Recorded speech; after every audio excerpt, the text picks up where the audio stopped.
One of the issues we've been discussing on this program is, protecting vulnerable children from experimental gender transition procedures. Now, what's interesting, we talked about this yesterday, many European nations are rapidly moving away to discourage this type of surgery and treatments, and some are even banning it. Now, they were far ahead of us, and they're reaping the, I guess I'm looking for the word. They're reaping the negative outcomes of this, and they're saying, "Hey, we don't need to do this." Well, the United States, even seeing that, we're marching down this path. This administration pushing this at every turn, but legislators in states all across the country are saying, "Hey, we're not going to let this happen to our children." And we're seeing this now in the state of Nebraska. They've introduced a measure called Let Them Grow. It's the Let Them Grow Act, which would protect minors from these life-altering surgeries. Join me now to discuss this is the author of the bill, State Senator Kathleen Kauth. She represents Nebraska's 31st District. Senator, welcome to Washington Watch. Thank you very much. I appreciate being on. Well, tell us about the bill you've introduced and what it does. So Let Them Grow is designed to protect youth who are experiencing gender dysphoria. It bans cross-sex hormones, puberty blockers, and surgeries under the age of 19. And in the state of Nebraska, 19 is the age majority. And it's not targeting trans. It's not doing anything other than trying to protect them from these incredibly damaging treatments that are irreversible. And at that age, no child can determine whether or not they really want to do this. And we also know that the statistics show us that most of the children suffering from gender dysphoria, they move through that phase. If they are able to develop normally, they usually come out on the other side. Yeah, if left alone with other therapies, but not socially transitioning, over 85% of these kids desist from the gender dysphoria. So if they start doing the transitioning, when they start the hormones, when they start the social transitioning aspect of it, almost 100% of them wind up going through with complete surgery.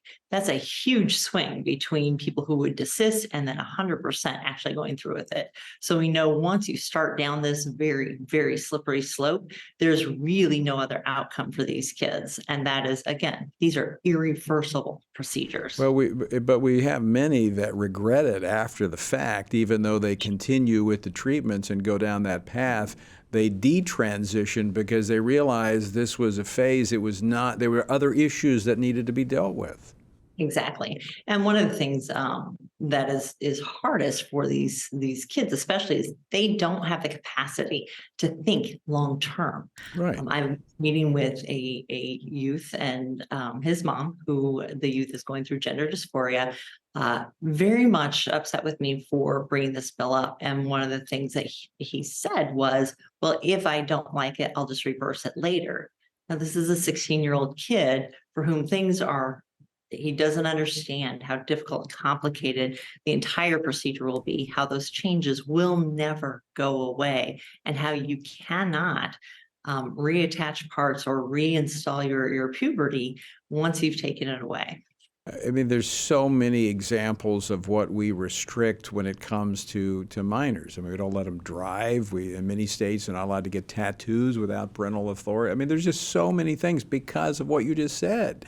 They cannot fully understand the consequences of the decisions they make. All right, you have another bill dealing with protecting girls' sports. We only have about a minute and a half left, but I want you to talk about that bill and how our listeners in Nebraska can help you. So the second bill is LB 575, and that is called Sports and Spaces. And it protects girls' sports K through 12 from biological males competing on them. But it also protects the group locker rooms and bathrooms for both biological sexes. One of the things I want to make people understand is this is about privacy and respect for all students, whether they're male or female. Nobody enjoyed puberty. puberty is awful and it is uncomfortable, and having to deal with those issues in a locker room is way more than we should be pushing on kids. So we want kids to feel safe and secure at school, whether they're dealing with gender dysphoria or whether they're not. And so Sports and Spaces keeps biological males and biological females in separated group locker rooms and bathrooms. But it also allows the schools the ability to understand what issues they're dealing with and come up with individual school building solutions. Right. Well, it sounds like common sense is alive and well in Nebraska. How can our viewers and listeners help you up there very quickly? You know what? February 8th, we have a hearing for Let Them Grow, and February 13th, we have a hearing for Sports and Spaces. We need people to send in written testimony if you live in Nebraska. And if you are close by, we'd love to have you come to the Capitol and testify or just show your support. All right. And also, I love the fact that you are saying to send some love to your senators. I tell that to people all the time. Identify the senators who are doing the right thing, because let me tell you, once I dropped these bills, we got bombed. I can only imagine. Got to leave it there, Senator. Thanks for being with us.